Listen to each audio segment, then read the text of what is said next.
Yeah, I mean, we're absolutely delighted to be able to donate another £450,000.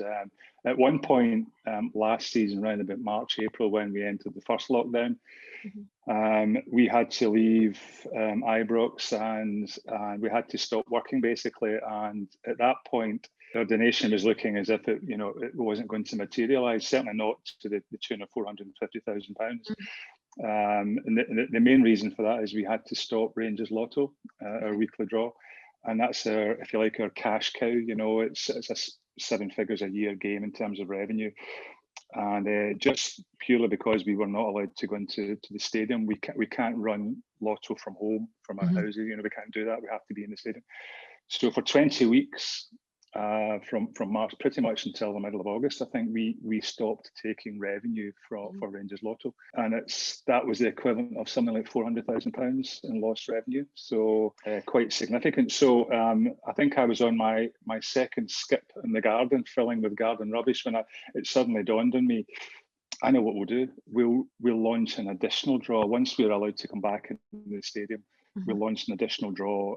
Our normal draw runs on Saturday. We'll run one midweek Thursday, and we'll run that for 20 weeks, and we'll basically catch up for the 20 weeks that we lost. So that's what we did, and we're actually in week 13 right now as we speak.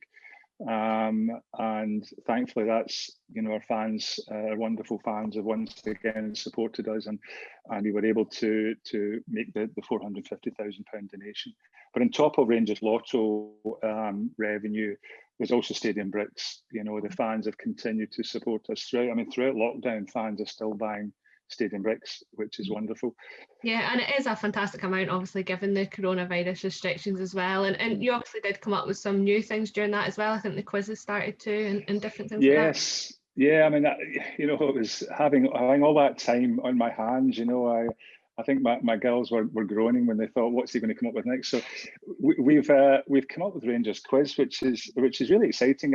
I think it was during the lockdown, everybody suddenly were doing family quizzes. Everyone was doing quizzes, and I thought, I know, we'll launch the Rangers Quiz. So we have, and it runs every Friday night at 8 o'clock.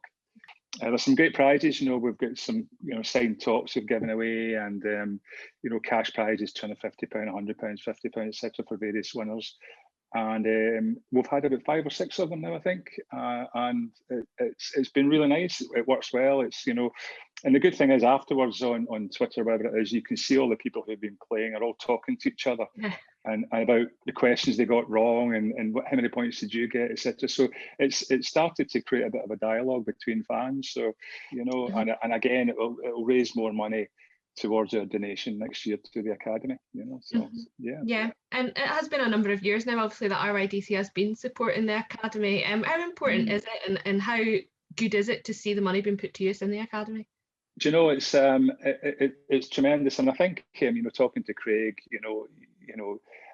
Craig is very, very supportive of us, and he appreciates the kind of hard work and dedication we do, and he's been able to do a lot more at the academy with the funds that we're providing, which is super to see. And you only have to look at some of the stats that Craig is told me recently. I think it was the recent under-20 or the under-21 squad throughout last year.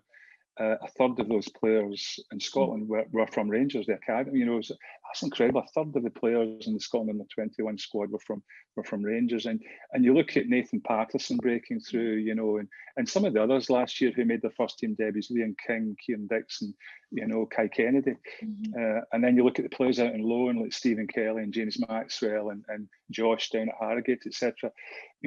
I've kind of watched all of those players from quite a young age, but it's great to see when you see one of the kids break through, like Nathan, he's in the squad and he's getting a game played last week. That's kind of what we take from it, So. Yeah, and you touched on the fans a little bit earlier there as well. Obviously, they've been a great support still through this difficult year. Yeah, I mean, we can't thank them enough. I mean, the £450,000, it came from the fans. It didn't come from RYDC. We facilitated to give it to the academy. Yeah, they've been magnificent. Throughout. Even now, we're playing 2 Lotto games, if you like. We're playing a normal game plus this additional draw. They didn't flinch. They carried on playing this additional money. Stadium Bricks throughout. They're now starting to play the Rangers quiz, etc. And I know that if we did have the halftime draw, they would be playing that as well. You know, they've just been magnificent. I mean, not just for RYDC, but for the whole of the club. You know, the MyJers packages they're buying, Rangers TV, etc., etc. The best fans in the world, you know. So, but certainly the in terms of RYDC, the £450,000, that's from the fans. It's their money. We're giving it to the academy on their behalf, you know. So can't thank them enough.